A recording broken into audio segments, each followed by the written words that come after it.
So anybody else that was at the conference, would you like to just share a little bit about what happened? Harmony that you can't get otherwise, and he also encouraged us to pray for other families. So if a family adopts a couple other families, to pray for them, we can encourage their marriages. So that was what I appreciate.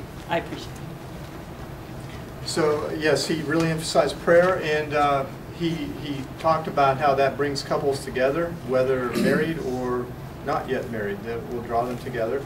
And he talked about improving our communication and ways to speak to one another, 10 ways to speak to one another helpfully, such as romantically and poetically, which is derived from the Bible verse about speaking to one another in psalms and spiritual songs. And then another one was about ways of speaking that detract from our relationships, such as accusations was one of the ones that I remember.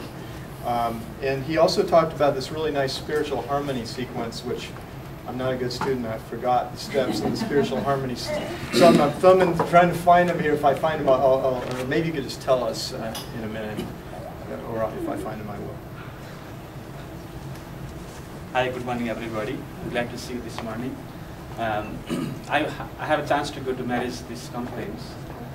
I enjoyed it, and it was a lot of information. I mean, there are many things we learned. Practical expert on marriage. He was very open, Pastor Asopuru, and very frank, and gave very wonderful suggestions.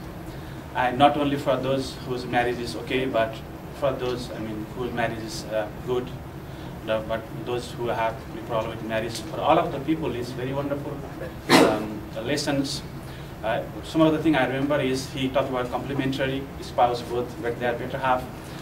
That they're different. God chose a different way. So, but they are just complementary, loving each other.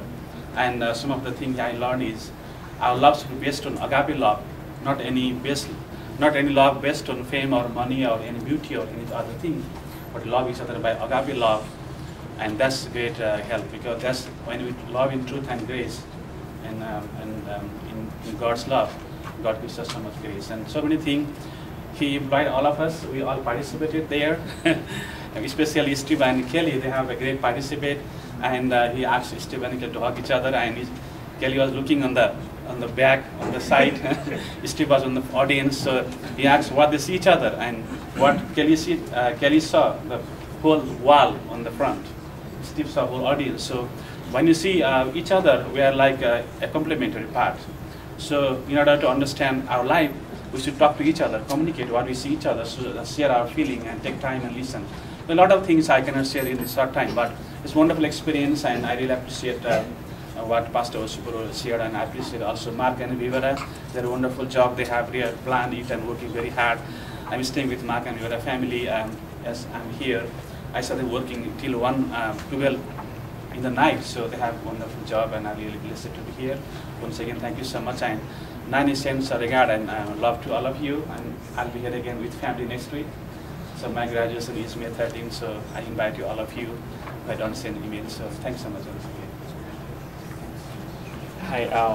Hi, I went to the afternoon group. It's for the youth, and they talk about if you haven't found boyfriends or girlfriends, and how you start an approach to find the right boyfriends or girlfriends. And he talked, one thing I remember very well is he talked about the love actually we are pursuing is that kind of love from God, and then those love will not be changed. So everything will be changed, like appearance of your future spouse, or maybe money or situations. Everything will change, but the love from God will not be changed. So the first thing we need to find a spouse is that we need to find a spouse that share the same religions. I mean, we need to be a Christians. And then the second is we need to find a spouse that also willing to make you as a spouse.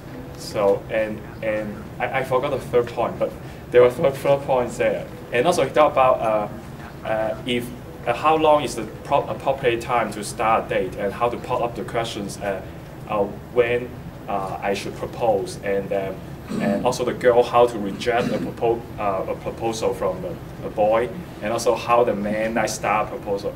But I was married, so actually I went to the wrong group. That's a problem. I went to the wrong group. You're late. Yeah, but it was very interesting. Yeah, very interesting talk. So. Leslie, he gave us so many tools, pictures, word pictures, graphs, charts, things that you can put your mind on and memorize. I'm going to transfer some of them to my little prayer book to keep alive those thoughts. The one that did speak to me the most was when Kelly and Steve had to hug each other, and that now they were each looking out in the other direction, that between the two of them they have a view of a 360. And if anything would come to harm the wife, the husband can protect by, because he can see something that she can't. And so I realize when Bill has to sometimes say, Lori, pull back, you're doing too much, or whatever. He's just protecting me. He's watching my back, as our pastor showed us. I'd like to read the spiritual harmony sequence here, what I can find. Which, first one is spiritual harmony increases emotional pleasure, and emotional pleasure increases emotional intimacy. Skip over here to another.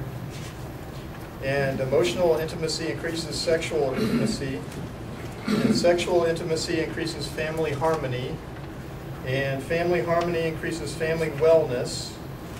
Family wellness increases family stability. Family stability increases family wealth. Family stability increases family sustainability.